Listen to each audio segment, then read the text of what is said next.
வெள்ளை கரிசலாங்கண்ணி சட்னி எப்படி செய்கிறதுன்னு பார்க்கலாம்.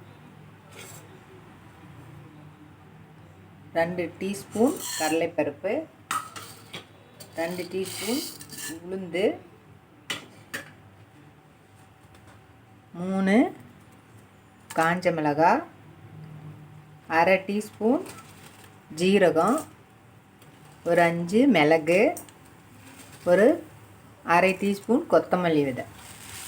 இது எல்லாத்தையும் இப்போ நம்ம சேர்த்து நல்லா வறுத்துக்கலாம். இப்போ ஒரு 20 சின்ன வெங்காயம் சேர்த்துக்கலாம். நீங்கள் அதிகமாக சட்னி வேணும்னா அதிகமாக சேர்த்துக்கலாம். 2 பல் பூண்டு நல்லா வதக்கணும். இப்போ கருவேப்பிலை ஒரு கொத்து போட்டு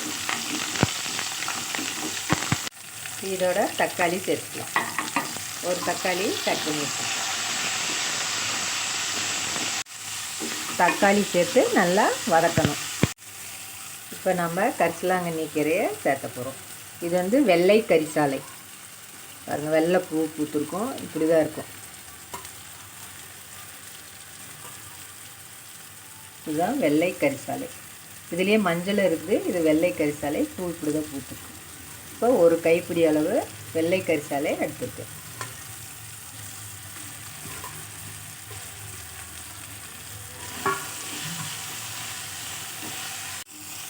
இது நல்லா வதங்கிடுச்சு வெள்ளை கரிசாலை. நம்ம இதோட தேங்காய் சேர்த்துக்கிறோம். 4 டேபிள் ஸ்பூன் தேங்காய் துருவல். வெள்ளை கரிசாலை இரும்பு சத்து இருக்குது. உடம்புக்கு ரொம்ப நல்லது. லிவருக்கு ரொம்ப ரொம்ப நல்லது. இதுலேயே ஹேர் ஆயிலெலாம் வருது. அதுக்கு பதிலாக நீங்கள் இதை உள்ளே சாப்பிட்டிங்கன்னா இன்னும் ரொம்ப நல்லது. முடி நல்லா வளரும். இப்போ நல்லா வதங்கிடுச்சு. நம்ம ஆற வச்சு இதை அரைச்சிக்கலாம். இதோட கொஞ்சம் உப்பு சேர்த்தணும். இப்போ நான் கொஞ்சம் உப்பு சேர்த்துக்கிறேன். சட்னியை அரைச்சிட்டு வந்தாச்சு. இப்போ சட்னியை தாளிக்க போகிறோம். எண்ணெய் ஊற்றியாச்சு. கடுகு சேர்க்குறோம். இப்போ கருவேப்பிலை சேர்த்தாச்சு.